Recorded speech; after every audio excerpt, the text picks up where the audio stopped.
That was great.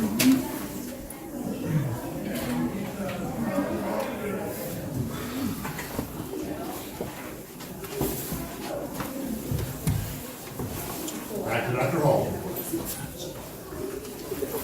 Oh, I just, I've got one more thing really quick.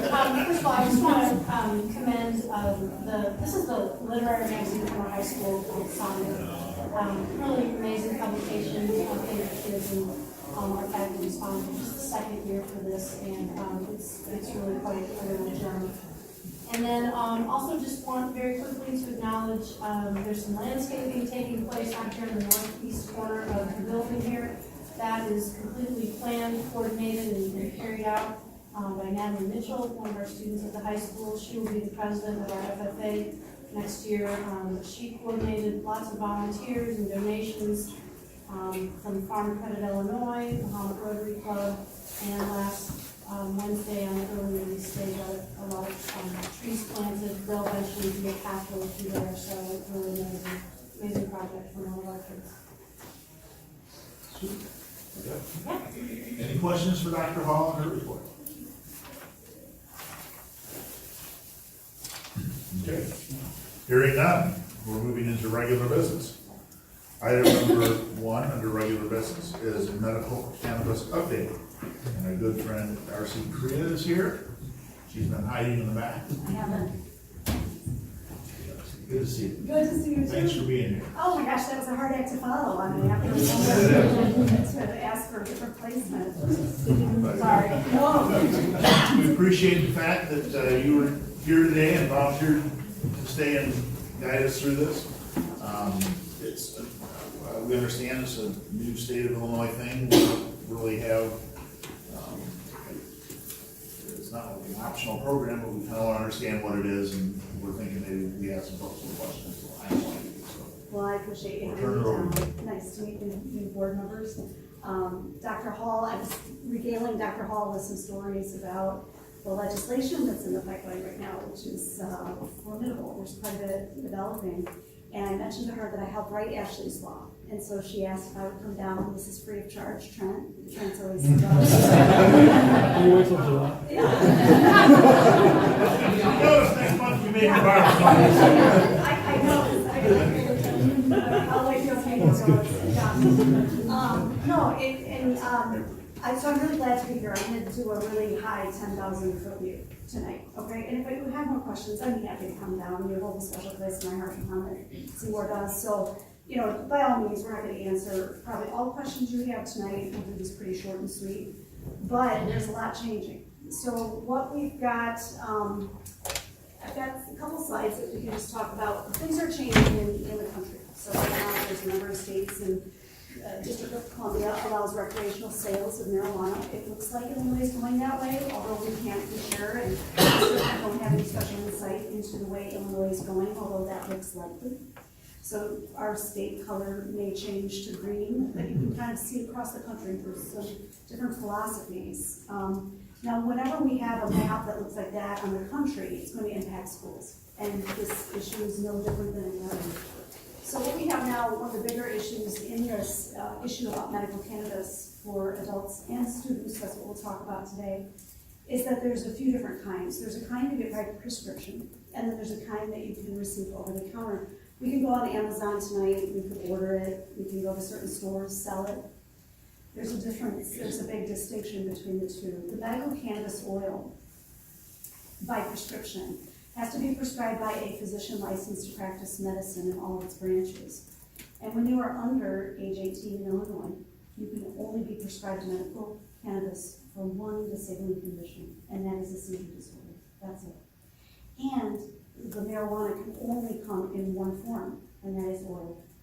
So the one kind of common thing that I want to dispel right at the get-go is that students are not going to be smoking, vaping. That isn't a dispensation route. It's only oil. And it's administered topically, usually on the wrists, sometimes on the feet, or orally under the tongue, 2 to 3 drops. Okay, so just by way of background, that gives you a little idea.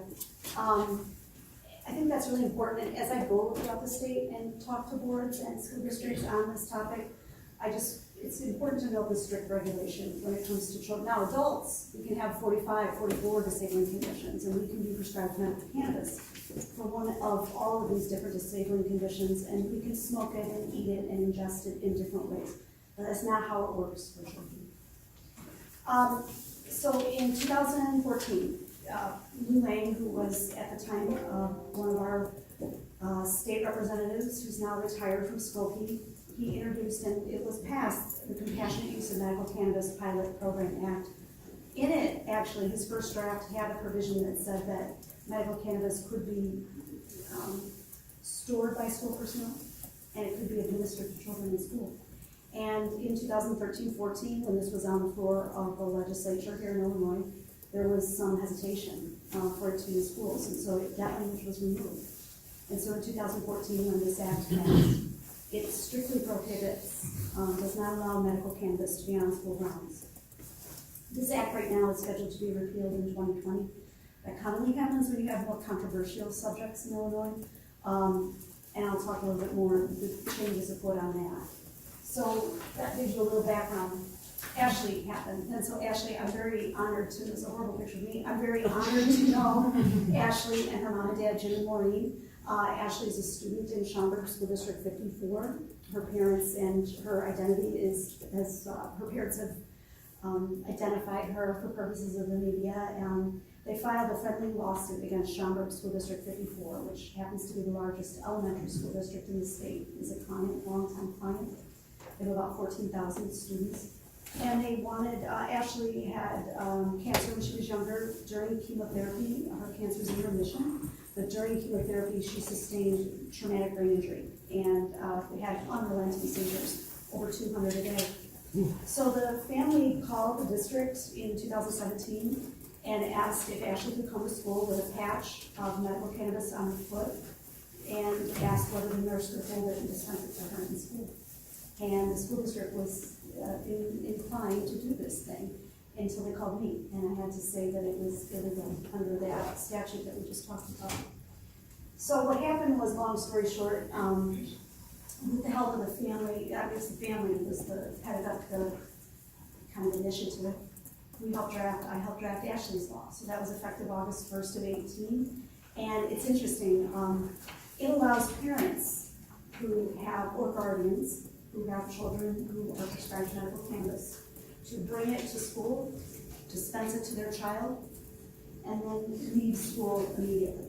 Now, the key is that, which is a good first step, by the way. The problem is that we live in a mostly rural state. We don't think of it necessarily up north. Everybody thinks of Illinois and Chicago. But the key to the administration of medical cannabis to a child with seizure disorder is that it needs to be administered within approximately 2-3 minutes of the onset of the seizure. And so I would suggest, even if you lived in the, maybe the new homes that are being built that look beautiful, by the way, right here, you might be able to get to school within 2 to 3 minutes. But unless you lived in those homes that are being built right here, you wouldn't be able to make it to school in time to dispense this to the child. Ashley's law was, importantly, I had language in there that you are not subject to a loss of federal funding. You can decline if the administration would be disruptive to either the educational environment or to other students. School personnel are never required to administer medication. Never. You can do it, your nurse, and an administrator. And so the teachers are not administering medications. They can volunteer to do so, but they cannot be required to. And a couple other things.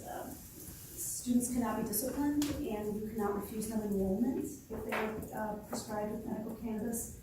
There's very strict requirements for registration with the Illinois Department of Public Health, and the board must adopt a policy.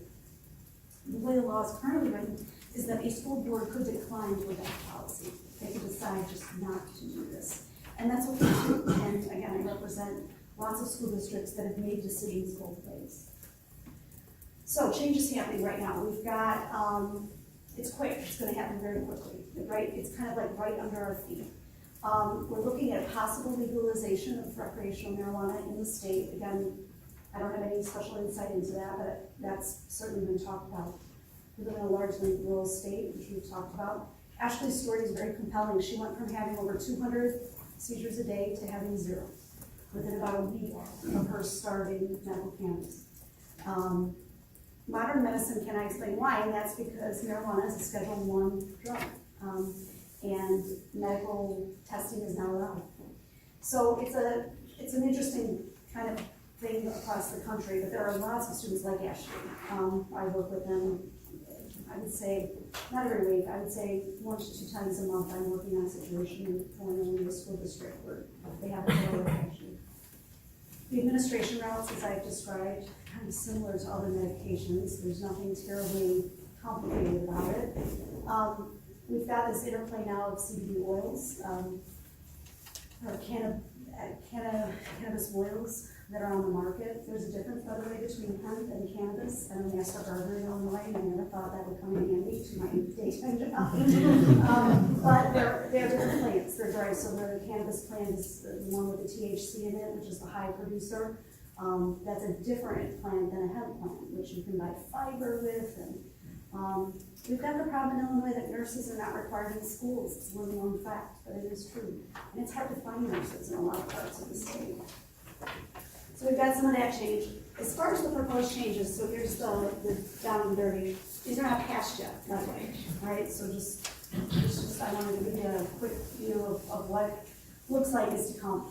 This is on a fast track for passage. I spoke with Bob Morgan, who's the representative in the House Friday, about what this looks like, and he thinks it will probably pass and be at the governor's desk within a month. It might take a different form now, legislation changes over time. But so what the law would do if amended, it would allow schools to store medical cannabis under lock and key, much like the nurse does for Ritalin and Adderall and all these other medications that they dispense. It would allow school administrators and nurses to dispense. Teachers would never be required to do so. Interestingly, it would allow the self-administration of medical cannabis by students under the direct supervision of a nurse or an administrator, so it's kind of interesting. I think this was added in part due to the complexity of the issue and kind of the controversy surrounding it. There's 2 other classes of medicine that can be self-administered by students in Illinois, and that is an asthma inhaler and an EpiPen, so an epinephrine auto-injector. So this would include in a revised law at school-related activities, before and after school, and on the school bus. Yes, medication administration on the school bus is actually a thing. It's very complicated, but it's something that certainly we could deal with and we've dealt with as a district. ISB's going to the state board, that is going to develop a training curriculum, and there would be strict immunity from liability for both school boards and school personnel who are working with students.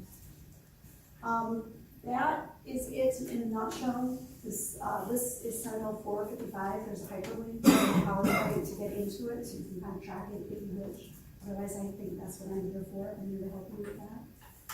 Does the board have any questions or any issues based on what I presented, or something you want me to follow up on in addition to this law? Do you recommend just adopting the policy regarding this that's come out in the press? I drafted that policy, so. I took it, It just says press on it, it doesn't say your name, but I volunteered because I know more about medical cannabis than a 51-year-old woman ever should. So I did volunteer to draft that policy, and so yes, I do recommend it. I think that after 26 years of representing school districts, each board you are uniquely designed and uniquely equipped to make this decision for your community, and it is not for anyone else to judge. That's the board's decision. I think that the changes to the law are going to include a requirement that you adopt a policy. As it stands right now, it's somewhat discretionary, but I think that the change that lies ahead in the next month is going to be mandatory. I do like the policy, it's pretty comprehensive, but I try to keep it user-friendly too. Last thing I want is your nurses or your staff members to be confused about it, right? We want to be very clear. I've been fortunate to work with Dr. Hall and some of the district nurses on looking at some drafts of this. There's a few clients that I use as kind of good test cases and kind of help me read the statute and tell me read things. So I'm really thankful to the board for allowing me to kind of run it by some of your staff members so that before it gets time I can at least feed in some of their input, which has been really important. I would say that, yes, I would say generally speaking, if it becomes a requirement in each school district, we will be required to adopt that press policy. We'll probably go undergo some additional changes. I'm working with the IASB, the Illinois Association of School Boards, is to develop. I'm working with them right now on some potential revisions. And it's coming. I think the one thing I want to leave you with is, even though you may not have any requests right now, certainly will. And especially a district this size, you are going to get a request. Your neighbors over here, Urbana and Champaign, will likely get the first ones because of their size. But you know, they're so much bigger, but then it's undoubtedly going to trickle down here. Same thing with Schaumburg. It was no surprise to me that first case or situation hit Schaumburg because it was so large. You see it popping up like in Plainfield and Rockford, and you know, different kind of larger, what we would call larger areas up there. But yeah, no, good. Any other questions at this point that I can help with? Or? Again, I will keep Dr. Hall in the loop as I always do, just about how it develops, and as getting ready to come down free of charge. You can write that down.